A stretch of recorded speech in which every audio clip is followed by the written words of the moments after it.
Hello, welcome back. Welcome to a very gloomy Easter Monday. Please bear with me in terms of lighting. I tried my best. Also, if you can hear the washing machine on the other side of this wall, I'm sorry, but Girly Pop had to do some laundry today. I'm having a honey cinnamon iced latte with oat milk because I followed this very hot barista on TikTok and she made it for herself. So I thought, hey, I can do this at home. Apparently I can't. Didn't really work out because for some reason the honey didn't dissolve completely. But yeah, it's nice. And why not have an iced drink on a day where it has been raining for at least, I don't know, 6 hours or something. But let's not talk about the weather, let's talk about books. This is my March wrap up. I didn't do one in February, but it's fine. Executive decision, it's fine. But I thought today I would share my thoughts on the books that I read during March. I read I read 4 books. Well, technically I read 4.5 because I DNF'd one of the books that I was reading, which I will not be including in today's wrap up. But yeah, in completion, I read 4 books. And yeah, let's talk about them. There's even a book in here which was a 5-star read for me, so that might be interesting. But yeah, let's just start and go through them in chronological order as always.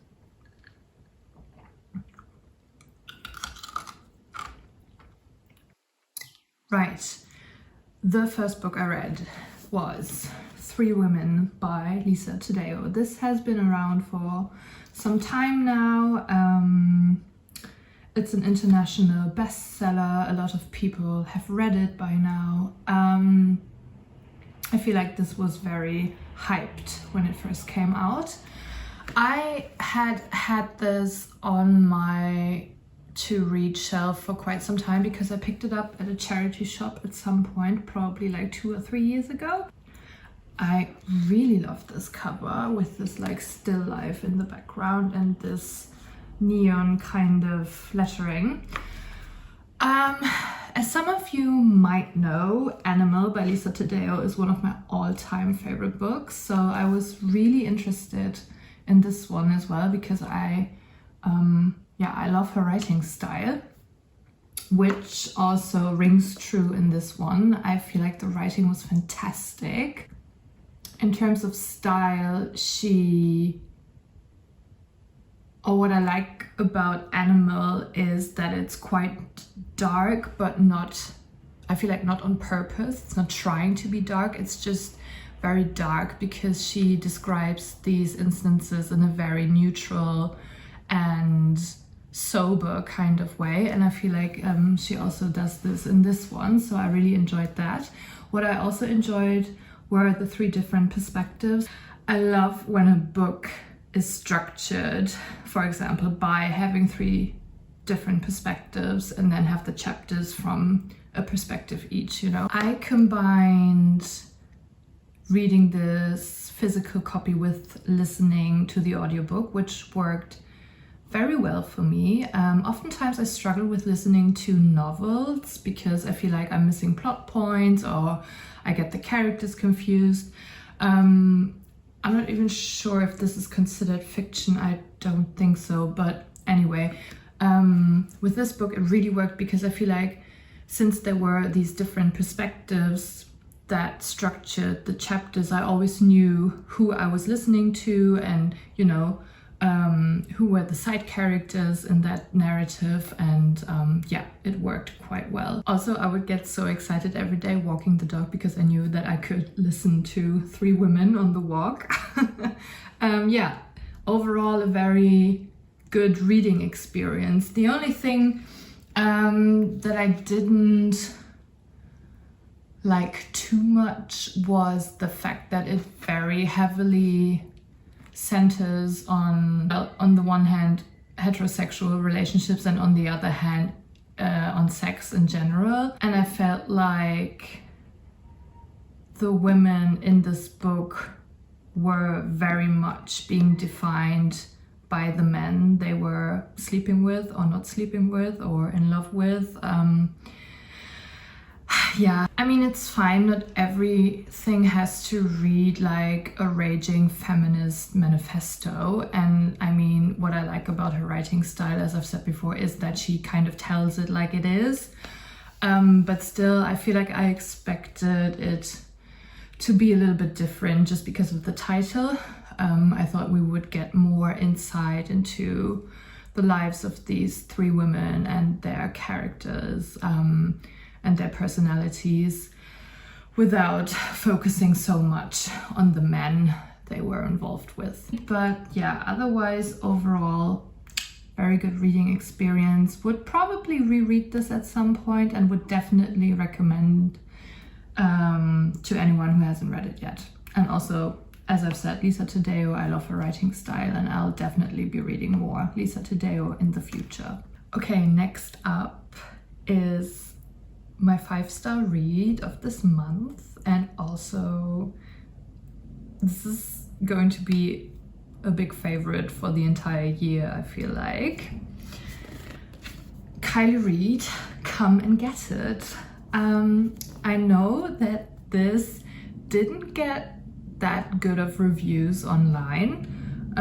I read a few, like, I don't know, from The Guardian and stuff, and they were not too impressed. I feel like her first novel, which I haven't read, which is called Such a Fun Age, was so successful that everyone was maybe a little bit disappointed by the runner-up, by the follow-up. Well, I can't compare the two, so whatever. For me, this was one of the best books I've read this year so far. I would call this a campus novel because it takes place at a university and it focuses on these characters that are living in a certain dormitory together. And then there's also this visiting professor who, of course, is not living there, but she's living off campus somewhere, I think. And yeah, we follow these different characters that are intertwined with each other in some type of way. Again, we have chapters from different characters' perspectives, which I of course enjoyed.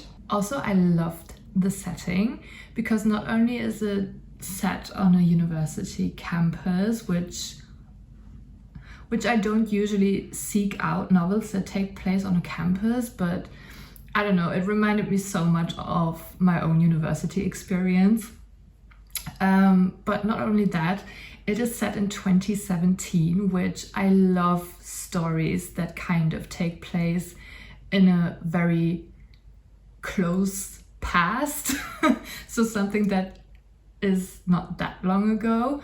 And you remember exactly what it felt living during that time. So 2017, I feel like, yeah, it's not that long ago, and I still remember what was going on in my life at that point because I was doing my master's in 2017. So yeah, I don't know, I related to these characters so much, to all of them in some way or the other, and I really felt like I was part of the group whilst reading this. It deals with topics of gender, class, race especially, and you know, how all of these intertwine, especially when it comes to education. What kind of education can you get? Are you getting? Yeah, what does it take to get this kind of education? And also, what will you then do with that education? So I thought she touched upon really interesting and relevant topics, but the characters are definitely the main reason I enjoyed this book so much and why it feels so lively to me. And once I finished reading this, I really missed them. I was like, oh no, I don't get to hang out with them anymore. So yeah, I will definitely revisit this at some point. So if you're looking for a novel that touches upon serious topics but is also a lot of fun and feels very lively, I would highly recommend reading this one. Next up, I read Boys Don't Cry by Fiona Scarlett, who is an Irish author. This was the book club read for March, obviously. Shout out to my book club, Girlies, Gays and Days.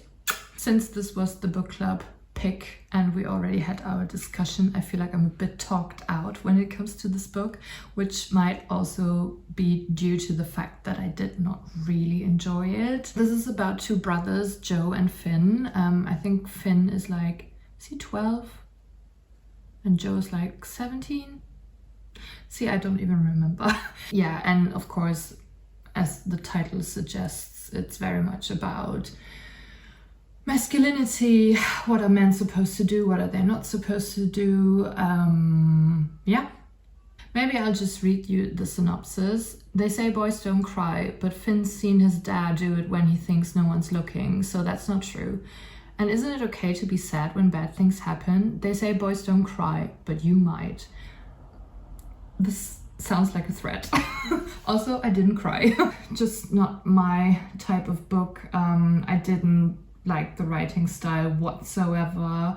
The story is also something that I would not typically gravitate toward. I mean, that's the good thing about a book club, that you read stuff that you would normally maybe not read.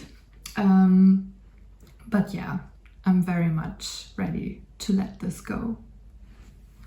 And finally, I ended the month of March on a classic note. I read The Bluest Eye by Toni Morrison, which is probably not a classic because it was written in the 60s, but yeah, for someone who studied and taught literature at university, I should look up what constitutes a modern classic.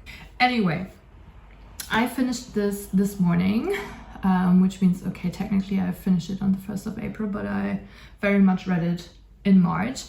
It took me quite some time to read this, to be honest. It's a very short book, but still, it's so dense. It's so dense. It's dense in terms of content, but it's also very dense in terms of writing style, which, I mean, Toni Morrison is one of the queens of writing, I would say. Love her friendship with Friendly But Wits. Oh my god, these two. Yes, so I had never read anything by Toni Morrison, and I wanted to start somewhere, and I feel like this is making the rounds at the moment.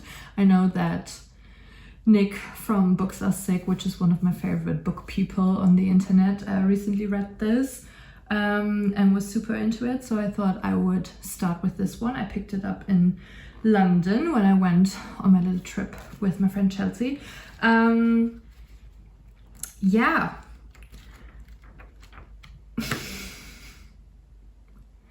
I mean, what can you say about this book? It's probably one of the most depressing things I've ever read, to be honest. I should have looked up the content warnings, probably. Everyone told me that it was so sad and so